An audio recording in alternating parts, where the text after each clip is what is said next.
প্রিয় ভাইয়েরা, প্রিয় মা বোনেরা, কোরআনী আমল কখনো মিথ্যা হয় না। আমি যেইভাবে যেই নিয়মে বলে দিব ওইভাবে ওই নিয়মে সূরাতুল ফাতিহার আমল করে আপনারা যদি বৃদ্ধাঙ্গুলির মধ্যে ফু দেন, তাহলে আপনার স্বামী যদি আপনার অবাধ্য হয়, আপনার অবাধ্য স্বামী আপনার বাধ্য হবে, আপনার অবাধ্য স্বামী আপনার কথা শুনবে, আপনার অবাধ্য স্ত্রী আপনার বাধ্য হবে, আপনার অবাধ্য স্ত্রী আপনার কথা শুনবে, আপনার শাশুড়ি আপনাকে কষ্ট দিবে না, আপনার বাধ্য হবে।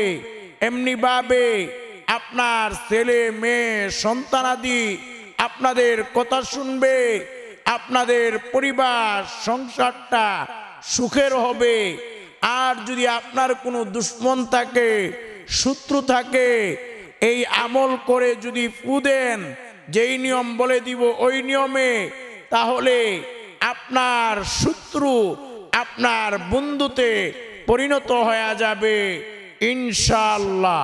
প্রিয় ভাইয়েরা, প্রিয় মা বোনেরা, এই কোরআনের মধ্যে সব সমস্যার সমাধান রয়েছে। এই কোরআনী আমল কখনো মিথ্যা হতে পারে না। এই জন্য মনে রাখবেন, আমি যেভাবে যে নিয়মে বলে দিব ওইভাবে ওই নিয়মে যদি সূরাতুল ফাতিহার আমল করে আপনারা বৃদ্ধাঙ্গুলির মধ্যে ফু দেন, আপনি যে কাউকে বাধ্য করতে পারবেন, যে কেউ আপনার কথা শুনবে, আপনার স্ত্রী আপনার কথা শুনবে, আপনার স্বামী আপনার বাধ্য হবে, কথা শুনবে, আপনার সন্তানেরা আপনার কথা শুনবে। এই জন্য প্রিয় ভাইয়েরা, প্রিয় মা বোনেরা, ভালো করে মনে রাখবেন, এই আমলটি যেভাবে যে নিয়মে বলে দিব ওইভাবে ওই নিয়মে করবেন।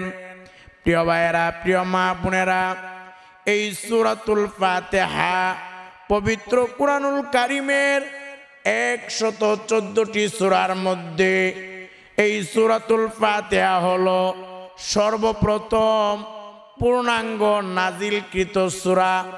সর্বপ্রথম পূর্ণাঙ্গ যে সূরা নাজিল হয়েছে 114টি সূরার মধ্যে এই সূরাতুল ফাতিহা হলো সর্বপ্রথম পূর্ণাঙ্গ সূরা হিসেবে নাজিল হয়েছে। সুবহানাল্লাহ। প্রিয় ভাইয়েরা, প্রিয় মা বোনেরা, সূরাতুল ফাতিহা হলো আলহামদুলিল্লাহি রাব্বিল আলামিন আর রহমানির রহিম। এই সূরাটি হলো সূরাতুল ফাতিহা। এই সূরাতুল ফাতিহার কয়েকটি ফজিলত আগে আমি আপনাদেরকে বলবো, কারণ আপনারা যদি ফজিলত শুনেন তাহলে এই সূরাতুল ফাতিহার প্রতি আপনাদের মহাব্বত অনেক গুণে বেড়ে যাবে। প্রিয় ভাইয়েরা, প্রিয় মা বোনেরা, ভালো করে মনে রাখবেন, পিয়ারা নবীজি সাল্লাল্লাহু আলাইহি ওয়াসাল্লাম মসজিদে নববী থেকে নামাজ পড়ে বের হলেন। বের হয়ে সাহাবীদেরকে বললেন, এ আমার সাহাবীরা, শুনো শুনো, এই কোরআনের মধ্যে সবচেয়ে দামি এবং সর্বশ্রেষ্ঠ সূরা কোনটি? আমি কি তোমাদেরকে বলে দিব নাকি? সাহাবায়ে কেরাম বললেন, ওগো নবীজি, এই কোরআনের মধ্যে সবচেয়ে দামি সূরা কোনটি? আপনি আমাদেরকে বলে দেন। এবার নবীজি বললেন, শোনো শোনো সাহাবীরা, সূরাতুল ফাতিহা হলো পবিত্র কুরআনুল কারীমের সর্বশ্রেষ্ঠ সূরা। সুবহানাল্লাহ। প্রিয় ভাইয়েরা, প্রিয় মা বোনেরা, এমনি ভাবে আমাদের কলিজার টুকরা পিয়ারা নবীজি সাল্লাল্লাহু আলাইহি ওয়াসাল্লাম বলেন, ফি ফাতিহাতিল কিতাব শিফাউন লিকুল্লি দা। আমাদের নবী বলেন, সূরাতুল ফাতিহার মধ্যে সব রোগের ঔষধ রয়েছে, সব রোগের মেডিসিন রয়েছে। এই জন্য যারা অসুস্থ হবেন, আপনারা সূরাতুল ফাতিহা পড়ে পানিতে ফু দিয়ে ওই পানি খাবেন, অথবা অসুস্থ রোগীকে খাওয়াবেন, অথবা সূরাতুল ফাতিহা পড়ে আপনার শরীরে আপনি ফু দিবেন, অথবা যে অসুস্থ তার শরীরে ফু দিবেন, তাহলে এই সূরাতুল ফাতিহার উসিলায় আমার আল্লাহ আপনাকে সুস্থতা দান করে দিবেন। সুবহানাল্লাহ। প্রিয় ভাইয়েরা, প্রিয় মা বোনেরা, এই সূরাতুল ফাতিহা যে সব রোগের মেডিসিন, সব রোগের ঔষধ। একটা ঘটনা সহিহ বুখারী থেকে আপনাদেরকে শোনাই, তাহলে আপনারা বুঝতে পারবেন এই সূরা ফাতিহা কেমন ঔষধ, কেমন মেডিসিন। প্রিয় ভাইয়েরা, প্রিয় মা বোনেরা, ভালো করে মনে রাখবেন, সহিহ বুখারীর বর্ণনা, একদিন মদিনা থেকে সাহাবীদের একটা জামাত সফরে বের হলো, কোথাও যাবে বের হলো। সাহাবীদের জামাত রাস্তা চলতে চলতে হঠাৎ করে এক জায়গায় দেখতে পাইল মানুষের জটলা পেকেছে, অনেক মানুষ জড়ো হয়ে আছে, চিৎকার চেঁচামেচির আওয়াজ আসতেছে। সাহাবায়ে কেরামের মধ্য থেকে একজন সাহাবী ওই মানুষের জটলা, ওই মানুষের ভিড়ের মধ্যে ওই একজন সাহাবী ঢুকে গেল, ধাক্কা দিয়ে দিয়ে ভিতরে ঢুকে গেল। ভিতরে ঢুকে দেখে একজন লোক জমিনের মধ্যে অজ্ঞান হয়ে পড়ে আছে।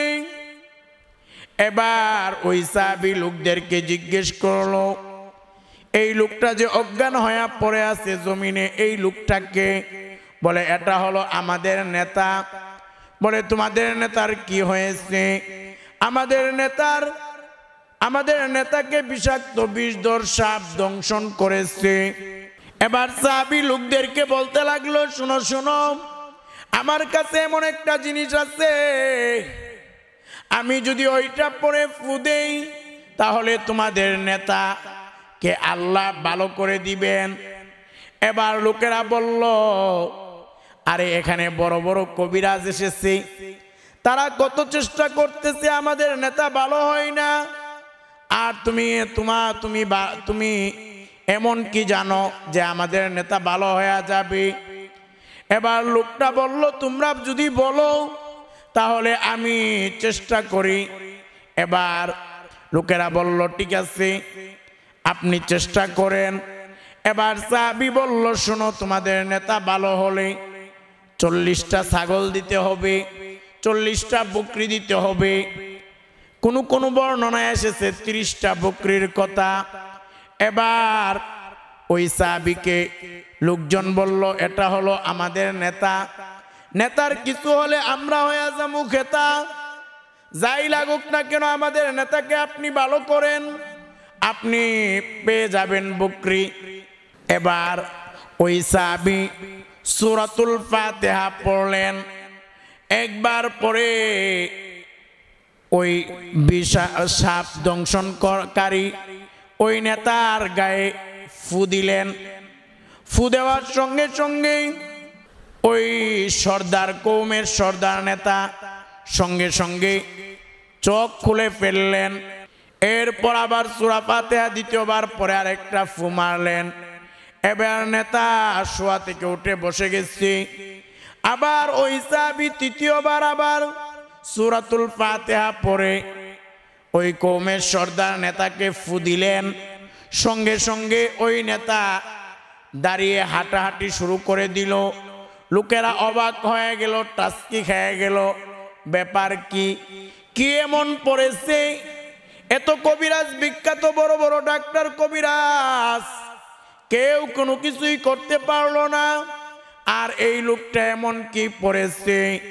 আমাদের নেতার সঙ্গে সঙ্গে ভালো হয়ে গেছে। সকলে টাস্কি খেয়ে গেছে, অবাক হয়ে গেছে। এবার সাহাবী বলে, তোমরা টাস্কি পরে খাও, আগে আমার ছাগল দাও। এবার তারা তাদের গোত্র থেকে ছাগল তুলে সাহাবীকে 40টা ছাগল দিলেন। ওই সাহাবী 40টা ছাগল নিয়ে সাহাবাদের জামাতে চলে আসলেন। তারা চলতে লাগলেন, প্রতিমধ্যে পেটে ক্ষুধা লাগলো। এবার সাহাবায়ে কেরাম ওই ছাগল জবাই করে কতগুলো ছাগল তারা খেয়ে ফেললেন। আর কিছু সাহাবী তারা ছাগলের গোশত, বকরির গোশত খেলেন না। তারা বললেন, সূরা ফাতিহার বিনিময়ে এই বকরি আনা হয়েছে। এই বকরি খাওয়া জায়েজ কিনা তা তো আমরা জানি না। আমরা নবীকে জিজ্ঞেস করব, যদি জায়েজ হয় খাবো। এবার যখন সাহাবীদের কাফেলা, সাহাবীদের জামাত মদিনায় গেলেন, সাহাবায়ে কেরাম নবীর কাছে গিয়ে ঘটনা খুলে বললেন, ওগো নবীজি, এই সূরাতুল ফাতিহা পড়ে ফু দেওয়ার কারণে সাপ দংশনকারী একটা লোক নেতা ভালো হয়ে গেছে, যার ফলে যার বিনিময়ে 40টা ছাগল হাদিয়া স্বরূপ পেয়েছি। এবার এই ছাগলগুলো বকরিগুলো খাওয়া জায়েজ আছে কিনা? আমার নবী বললেন, সাহাবীরা, আর কোনো বকরি বাকি আছে কিনা? যদি থাকে আমার জন্য নিয়ে আসো। নবীকে ওই বকরি দেওয়া হলো। নবী ওই বকরির গোশত খেলেন, অর্থাৎ নবী বুঝিয়ে দিলেন, সমস্যা নাই সাহাবীরা, ওই বকরির গোশত তোমরা খেতে পারো। প্রিয় ভাইয়েরা, প্রিয় মা বোনেরা, এই জন্য মনে রাখবেন, সূরাতুল ফাতিহার মধ্যে সব রোগের ঔষধ রয়েছে, মেডিসিন রয়েছে। প্রিয় ভাইয়েরা, প্রিয় মা বোনেরা, এই জন্য সূরাতুল ফাতিহার আরেকটি নাম হলো সূরাতুশ শিফা। অনেকগুলো নাম রয়েছে। যাই হোক, যেই কথা আমি বলতেছিলাম, আপনারা যেভাবে যে নিয়মে সূরাতুল ফাতিহার আমল করে হাতের বৃদ্ধাঙ্গুলির মধ্যে ফু দিলে আপনার স্বামী আপনার কথা শুনবে, আপনার বাধ্য হবে। আপনার স্ত্রী আপনার কথা শুনবে, আপনার বাধ্য হবে। আপনার সন্তানেরা আপনার কথা শুনবে। আপনার শাশুড়ি আপনাকে কষ্ট দিবে না। আপনার দুশ্মন আপনার বন্ধুতে পরিণত হয়ে যাবে। এই আমল আপনারা কিভাবে করবেন ভালো করে মনে রাখবেন। এই আমল করার জন্যে সর্বপ্রথম কাজ হলো আপনারা সুন্দর করে ভালো করে উযু করবেন। তবে উযুর শুরুতে পড়ে নিবেন, বিসমিল্লাহির রহমানির রহিম। এই বিসমিল্লাহ উযুর শুরুতে পড়বেন। এরপর উযুর শেষে কালিমা শাহাদাত পড়বেন। কারণ উযুর শেষে কালিমা শাহাদাত পড়লে জান্নাতের 8টা দরজা আল্লাহ আপনার জন্য খুলে দিবেন। যেই দরজা দিয়ে খুশি আপনি জান্নাতে চলে যাবেন, কোনো সমস্যা নাই। এই জন্য উযুর শেষে একবার কালিমা শাহাদাত পড়বেন। যদি না পারেন কালিমা শাহাদাত শিখার চেষ্টা করবেন। প্রিয় ভাইয়েরা, প্রিয় মা বোনেরা, উযু করার পরে আপনাদের কাজ হলো আপনারা 2 রাকাত নফল নামাজ পড়বেন। কিভাবে পড়বেন?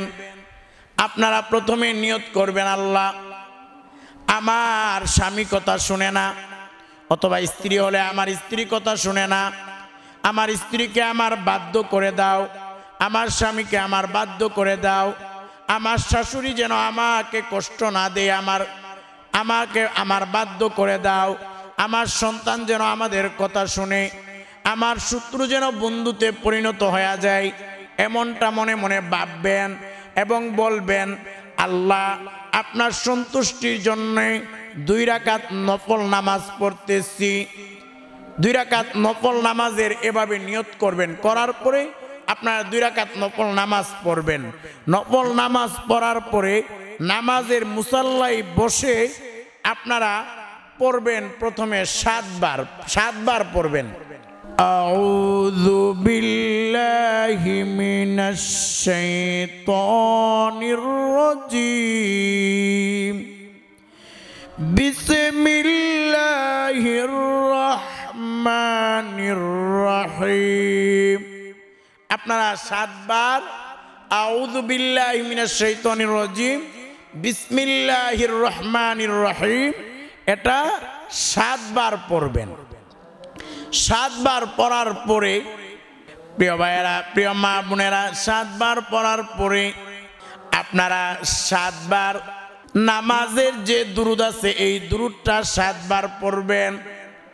নামাজের দুরুদ পড়বেন 7 বার। দুরুদটি এভাবে পড়বেন, আল্লাহুম্মা সাল্লি আলা মুহাম্মাদ ওয়া আলা আলি মুহাম্মাদ কামা সাল্লাইতা আলা ইব্রাহিম ওয়া আলা আলি ইব্রাহিম ইন্নাকা হামিদুম মাজিদ আল্লাহুম্মা বারিক আলা মুহাম্মাদ ওয়া আলা আলি মুহাম্মাদ কামা বারাকতা আলা ইব্রাহিম ওয়া আলা আলি ইব্রাহিম ইন্নাকা হামিদুম মাজিদ।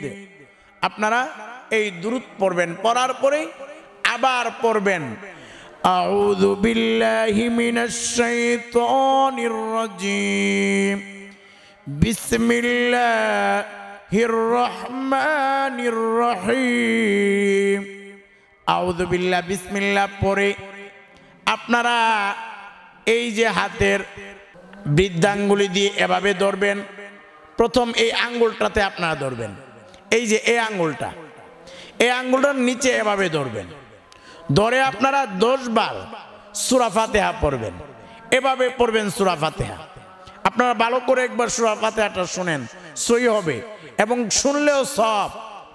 আপনারা পড়বেন আলহামদুলিল্লাহি রাব্বিল আলামিন আর রহমানির রহিম মালিকি ইয়াউমিদ্দিন ইয়্যাকা না'বুদু ওয়া ইয়্যাকা নাস্তাঈন ইহদিনাস সিরাতাল মুস্তাকিম সিরাতাল লাযীনা আন'আমতা আলাইহিম গায়রিল মাগদুবি আলাইহিম ওয়ালাদ-দাল্লিন। সূরা ফাতিহা আপনারা 10 বার পড়বেন। পড়ার পরে এই যে আঙ্গুলে ফু দিবেন, একটা ফু দিয়ে এভাবে আঙ্গুলটা রেখে দিবেন।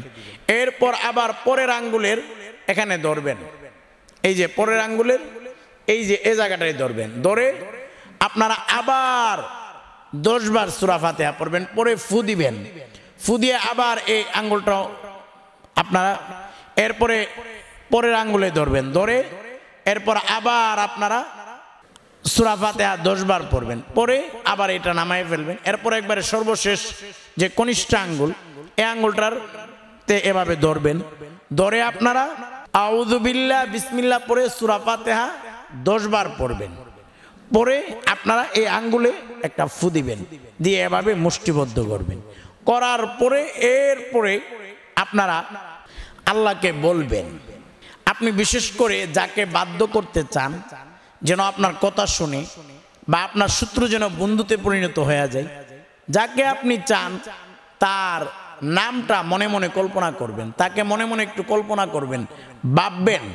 এরপর আপনারা আল্লাহকে বলবেন, আল্লাহ আমার স্ত্রী আমার অবাধ্য, আমার কথা শুনে না, আমার স্ত্রীকে আমার বাধ্য করে দাও, আমার কথা যেন শুনে। আল্লাহ আমার স্বামী অবাধ্য, আমার কথা শুনে না, আমার স্বামী যেন বাধ্য হয়ে যায়, আমার কথা যেন শুনে। আল্লাহ আমার সন্তানেরা যেন আমার কথা শুনে। আল্লাহ আমার অমুক দুশ্মনেরা, দুশ্মন যারা আছে তারা যেন আমার বন্ধু হয়ে যায়। এইভাবে করে করে আপনারা আল্লাহর কাছে দোয়া করবেন। প্রিয় ভাইরা, প্রিয় মা বোনেরা, ভালো করে মনে রাখবেন, যেভাবে যে নিয়মে আমলগুলো বলা হলো ওইভাবে ওই নিয়মে আপনারা আমলগুলো করবেন। অনেকে আছে একটু শুনে আর একটু শুনে না, দেখা গেছে আমল ঠিক মতো করতে পারে না। এই জন্য আপনারা সম্পূর্ণ বয়ানটা শুরু থেকে শেষ পর্যন্ত ভালো করে শুনে আমল শিখে জেনে সঠিকভাবে আমল করবেন, তাহলে ওই আমলের ফলাফল পাবেন। আর ভরসা রাখবেন আল্লাহর উপর, বিশ্বাস রাখবেন 100% আল্লাহর উপর, কারণ আল্লাহ সব কিছু পারে। দুনিয়ার কেউ যা না পারে আল্লাহ তা পারে। আল্লাহর পারার বাহিরে, সক্ষমতার বাহিরে কোনো কিছুই নাই। এই জন্য মনে রাখবেন, আপনারা আল্লাহর কাছে খালেজ দিলে এই আমল সঠিকভাবে করে আল্লাহকে যদি আপনারা এভাবে যে নিয়মগুলো বলে হলো ওই নিয়ম মেনে আমল করেন, এই আমলের ফলাফল খুব দ্রুত আপনি পাবেন ইনশাআল্লাহ।